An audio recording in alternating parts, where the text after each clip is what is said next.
Madame Milot, qu'est-ce que vous entendez, vous, par laïcité? Quand on veut parler de laïcité, vous avez envie de dire... En fait, c'est un concept politique d'abord. C'est une norme qui s'applique à l'État.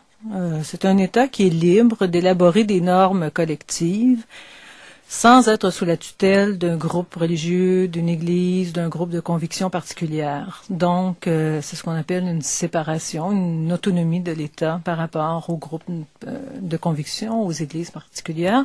En ce sens, la laïcité est présente dans la plupart des pays démocratiques parce que les États, pour assurer l'égalité des individus qui adhèrent à des convictions diverses, ont dû s'abstenir d'adhérer comme État à l'une ou l'autre de ces religions qui sont en... Voilà. Alors, même si le terme n'est pas utilisé, il accompagne les processus démocratiques dans la plupart des pays du monde. En fait, quand on resitue un peu les débats sur la laïcité, on les ancre beaucoup et trop, à mon avis, dans le conflit français. La laïcité est entrée dans la Constitution mexicaine bien avant la France. Ah oui. Dans la laïcité turque bien avant celle de la France aussi.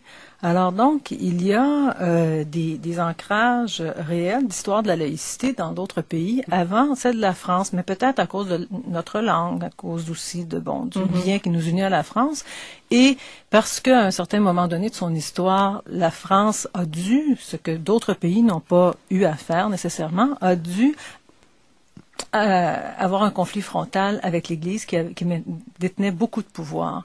Et c'est ce qu'elle a donné le plus à voir et c'est ce que nous avons retenu le plus. Et ce que ça nous dit aussi, c'est qu'une population peut être peu sécularisée, c'est-à-dire avoir encore des comportements qui s'inspirent de la religion, adhérer à des valeurs morales qui sont issues des traditions religieuses, comme en Turquie ou au Mexique, mais que l'État s'autonomise par rapport à la tutelle normative des religions lorsqu'il veut, comme je le disais au tout début, élaborer des normes collectives et respecter la liberté de conscience et de religion de tous ses citoyens. Mais je pense qu'il faut rappeler aussi que dans bien des pays dans le monde, mais la France était de ceux-là, quand on s'est élevé contre la religion, et c'était beaucoup s'élever contre la monarchie qui était de droit divin, et c'est contre ça d'abord qu'on a dit on va mettre un peu le haut là, parce que on veut donner du pouvoir au peuple. Finalement, un des combats de la laïcité, est-ce que ça n'a pas été un combat citoyen d'équité entre les citoyens? Oui, d'où on fait souvent, on tire souvent l'origine du terme laïcité, de son ancrage clérical, mais il y a un terme beaucoup plus ancien, beaucoup plus porteur, à mon avis, qui sous-tend le phénomène de la laïcité, c'est le laos, c'est-à-dire le peuple. Ah oui. Alors donc, la façon dont les spécialistes de la laïcité au Mexique décrivent d'ailleurs la laïcité dans leur pays, comme au Brésil ou dans d'autres pays, c'est un État qui tire sa légitimité, non plus des églises, mais qui tire sa légitimité du peuple. Alors, et ce peuple, nécessairement, est diversifié, est varié, même à toute époque. Donc, se pose immédiatement le problème de la non-discrimination et de la liberté de conscience et de religion. Alors, bien sûr que cela peut engendrer des conflits et tout, mais le cas français, c'est qu'il y a eu une Église dominante liée au pouvoir directement, ce qui n'a pas été le cas dans la plupart des pays, surtout pas au Canada. Parce qu'il faut distinguer la puissance sociale d'une Église de son pouvoir politique. De la hiérarchie qui est politique, tout près. Absolument. Disons parce que l'Église catholique n'avait pas de pouvoir politique au Québec après la conquête anglaise. Disons, pour faire simple, que Rome était plus près de la France que de Montréal ou de Rivière-du-Loup. Et les gouverneurs anglais le savaient bien. Et les gouverneurs anglais le savaient bien. Moi, j'aimerais vous entendre peut-être, je trouve, c'est intéressant, Madame Milot, ce que vous venez de dire, parce qu'au fond, on pourrait peut-être démêler des notions. Je pense que beaucoup de gens peuvent, à l'occasion, mêler le terme anticlérical, absence de religion, avec le terme de laïcité. La laïcité permet de croire en qui on veut et permet de ne pas croire si on veut. Mais au fond, la laïcité ne fait pas la chasse aux religions. Pas du tout. D'ailleurs, la laïcité, d'un point de vue philosophique, c'est ce qui rend possible la diversité des convictions et leur expression dans l'espace public. Parce qu'un État qui adopte une vision religieuse ou une vision morale particulière restreint nécessairement l'expression des autres points de vue à l'intérieur de la société. Alors, c'est ce qui rend possible l'expression de la diversité. Que dans certains cas, dans certaines situations historiques, il y ait eu une utilisation de la laïcité pour combattre la religion. C'est généralement dans un contexte très particulier, dans un contexte politique très particulier, où les tensions étaient aussi particulières et ne se transposent pas d'un point de vue national. Alors donc, à la fois d'un point de vue philosophique, à la fois d'un point de vue juridique et d'un point de vue politique, on ne peut pas accoler à la laïcité un point de vue anticlérical ni antireligieux. J'aimerais qu'on parle un peu des États-Unis, qui est souvent vu en principe comme une grande nation laïque, mais où, pourtant, fleurit un renouveau du religieux assez phénoménal. Alors, pour ce qui est des États-Unis, je pense que c'est la plus grande démocratie laïque qui existe. La plus grande démocratie laïque? Oui, la plus laïque, la plus radicalement laïque qui existe. Et pourtant, on a l'impression dans le grand public que ça marine dans une soupe religieuse. Oui, c'est parce que souvent on confond le lobby, la puissance sociale qu'ont les groupes religieux avec ce que capable de déterminer le politique et le juridique. Par exemple, les nombreux accommodements qu'il y a en France, parce que la France, il faut le dire, je ne sais pas si Christophe sera d'accord avec moi, c'est un État avec des cultes reconnus. Oui. C'est un État avec des cultes reconnus. Ce qui serait inadmissible aux États-Unis en vertu du premier amendement qui a été voté en 1791.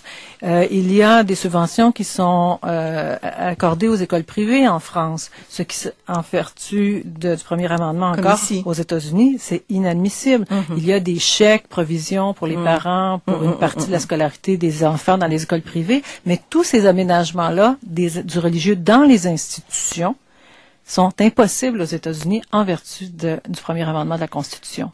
Pourquoi est-ce que l'école est à ce point ici, en partie, avec les signes religieux, mais à un moindre niveau, étant donné que les choses sont plus claires, mais pourquoi l'école est-elle de tout temps le lieu de bataille autour de la laïcité? Madame Milot. Pour deux raisons. Premièrement, parce que fondamentalement, c'est le creuset de la citoyenneté par excellence. C'est la principale instance de socialisation des citoyens. Même s'il y a d'autres lieux de socialisation, c'est celui qui s'applique à tous les jeunes citoyens. Deuxièmement, c'est l'école est le lieu aussi d'arrachement par rapport aux normes et au tout homogène de la famille. Alors qu'il y ait des tensions entre ce que les parents, par exemple, vont attendre de l'école et ce que l'État va attendre de la formation des futurs citoyens, les tensions peuvent être résorbées au mieux possible, mais elles ne peuvent pas disparaître parce que, par définition, c'est un lieu d'arrachement de l'ancrage familial et de la socialisation à une identité qui est projetée vers l'avenir, c'est-à-dire celle de la citoyenneté. Où est-ce que vous logez par rapport aux signes distinctifs à l'école, qui sont souvent des lieux d'échauffourée, je dirais, médiatiques les trois quarts du temps? J'aimerais savoir, c'est ça, ce que vous pensez de cette place. Est-ce que ça a une place à l'école? Comment gérer ça? Ici, on a décidé que le foulard islamique, notamment, avait le droit de citer sur les bancs d'école publiques et privées. En France, c'est interdit. Est-ce que les Français ont l'épiderme trop sensible? Est-ce qu'on peut bien vivre avec ça, Madame Milot? Moi, personnellement, je peux bien vivre avec ça. Et pourquoi? Pour différentes raisons. La première raison est si les institutions sont laïques, les personnes ne le sont pas. Je ne vois pas comment une école pourrait promouvoir ce qui est son devoir, promouvoir les droits fondamentaux, les libertés de conscience, de religion, l'égalité, et en même temps dire aux enfants mais ne l'exprimez pas dans l'école. OK. Pour une autre raison aussi, qui tient au choix éducatif que nous avons fait, nous avons choisi collectivement de parler des religions à l'école dans une perspective de dialogue, de compréhension de l'autre.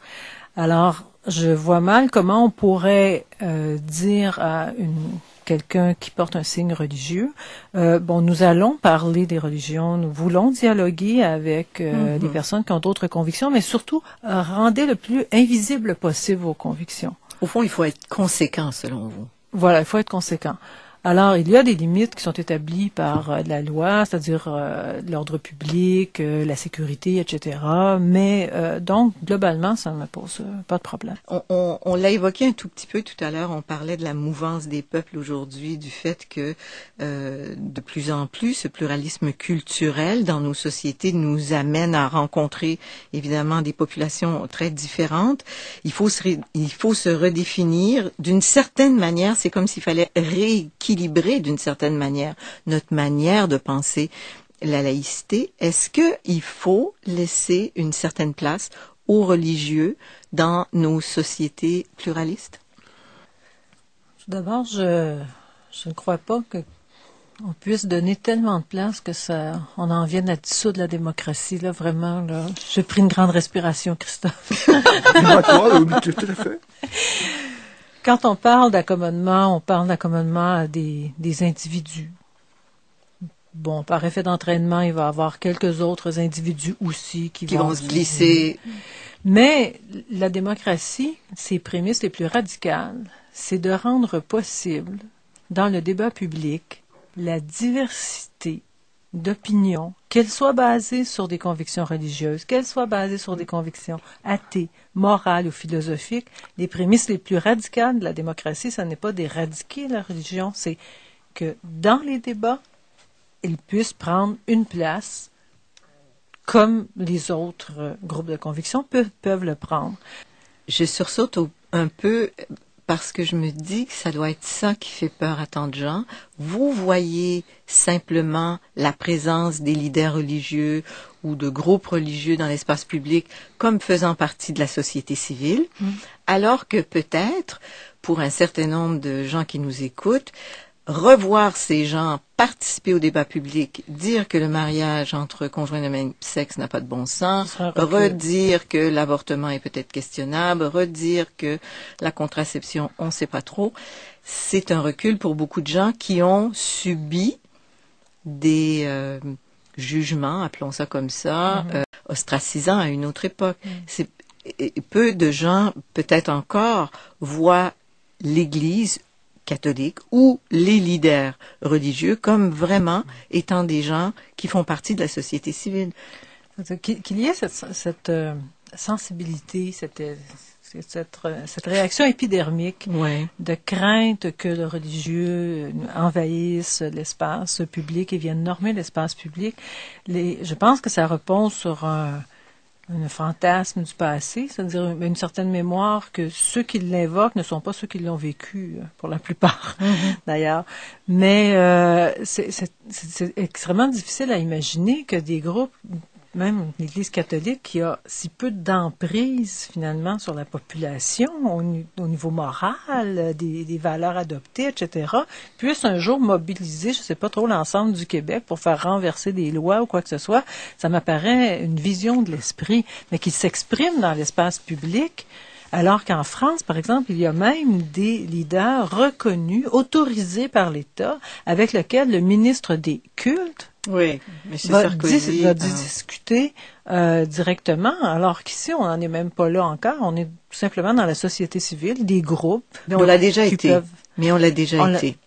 Oui, mais il n'y a jamais eu de ministre, l'équivalent du ministre des Cultes au Québec. Bien sûr, mais on sait que dans l'histoire relativement récente du Québec, il y avait quand même des discussions entre le pouvoir législatif et l'Église catholique. On se souvient de la grève d'asbestos, notamment. De façon plus informelle que c'est fait en France.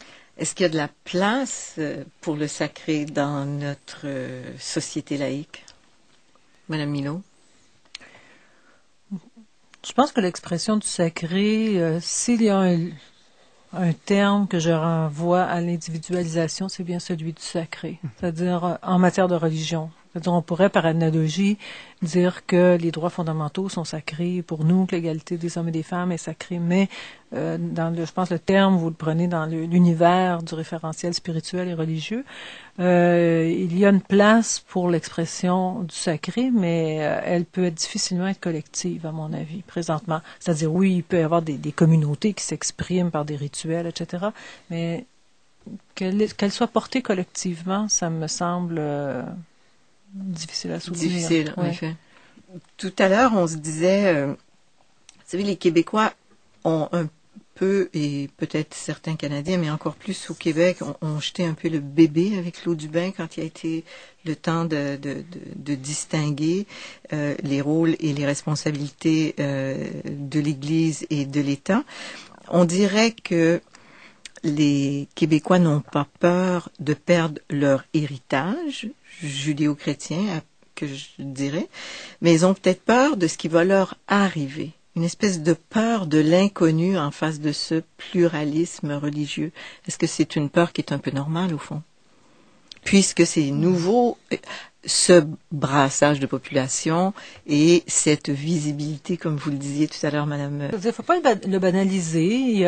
Le fait qu'il y a plusieurs personnes qui soient inconfortables et qui se questionnent, je pense que c'est bon de se questionner, comme disait mon collègue, c'est bravo, c'est bien qu'on puisse se questionner. En même temps, on peut pas toujours rester au stade de la question. Et il faut prendre acte aussi, essayer d'en débattre, comment il se fait que ce malaise identitaire, qui est très perceptible, face à la religion affirmée, je dirais. Donnez-nous quelques exemples. Bon, il y a eu certains chauffeurs sikhs dans le port de Montréal qui ont dit, je suis pas obligé d'avoir un casque. Il y a plusieurs phénomènes qui sont quantitativement pas très importants dans une population de 7 millions de personnes. Mais pour une nation qui est quand même relativement petite aussi, dans un continent nord-américain très vaste, c'est-à-dire donc la nation québécoise, ils sont ouverts au pluralisme. Depuis toujours, les Québécois sont réputés très accueillants, mais en même temps, ils se font dire à l'occasion, vous avez des règles de sécurité? Moi, ça va pas pour moi. Vous avez une conception de l'égalité de l'homme et de la femme? Moi, je suis voilée. J'ai une autre conception de l'égalité de l'homme et de la femme. Vous avez des règles de sécurité dans les écoles? Ça peut pas s'appliquer à moi parce que j'ai des convictions religieuses. Moi, je trouve que c'est correct dans une société qu'on puisse faire de la place. Qu'il y ait cette tension-là, qu'on doit expliquer en les même choses. temps, si d'une part, je comprends tout à fait, et même je suis assez confortable avec le fait que les minorités religieuses veulent affirmer dans l'espace public leur appartenance par des signes qui ne sont pas les nôtres, qui dérangent. En même temps, il faut aussi porter attention à ce malaise identitaire qui s'exprime parfois maladroitement, mais qui est... Est-ce que nos valeurs, globalement, vont être atteintes par ces éléments-là? Autrement dit, est-ce que c'est le verre dans la pomme ou ce qui va amener vraiment tout un problème de société? Et c'est ça qui est sous-jacent à beaucoup des interrogations d'un certain nombre de personnes. Il y a beaucoup des débats. Je crois que c'est démesuré, c'est-à-dire par rapport à, comme je disais, aux faits empiriques, mais il reste que c'est pas les faits empiriques souvent qui nous font bouger. C'est la représentation qu'on s'en fait. Alors, et la représentation présentement que beaucoup de Québécois se font du religieux qui s'affirme, ça recèle comme un certain danger. Mais ça recèle un danger alors que même si empiriquement ce n'est pas le cas. Donc là, il faut prendre acte de ça. Et il y a peut-être aussi de la fragilité de cette culture pas si assumée encore et un certain nombre de valeurs qui restent un peu nouvelles aussi dans l'espace public. Et ça fait pas si longtemps que, disons, les Québécois se sont éloignés à ce point du catholicisme. Dans l'histoire, c'est assez récent. Donc on a mémoire encore de nos parents ou de nos grands-parents qui sont éloignés du religieux. Tout à coup, on voit cette visibilité du religieux autre, donc qui peut inquiéter. Est-ce que nos sociétés laïques sont équipées pour faire naître des valeurs communes qui vont faire le même lien que les valeurs religieuses ont eu si longtemps dans nos histoires. Est-ce que c'est pas plus difficile d'établir une morale laïque qui soit rassembleuse que l'était autrefois les cultures religieuses plus majoritaires? Quand un pays, d'un point de vue religieux ou simplement politique, adopte un idéal d'homogénéité, comme par pensée magique, on peut croire que ça va régler les problèmes. Or, c'est généralement des sociétés qui implosent. La diversité, malgré la tension qu'elle génère dans les sociétés, est aussi productrice de valeurs. Parce que elle nous permet de se projeter ensemble dans des valeurs pour un avenir ensemble, et non pas seulement tabler sur un héritage du passé. Alors, mais il faut mettre en place des conditions qui permettent le débat pacifique et la délibération entre des individus qui ont des points de vue aussi diversifiés. Madame Micheline Milot, sociologue des religions à l'Université du Québec à Montréal, membre du groupe Société, Religion et Laïcité du Centre national de la recherche scientifique à Paris. Et je vois que vous êtes experte au Conseil de l'Europe depuis 2004. Vous avez publié récemment, en 2002, Laïcité dans le Nouveau Monde, le cas du Québec, aux éditions Brepols.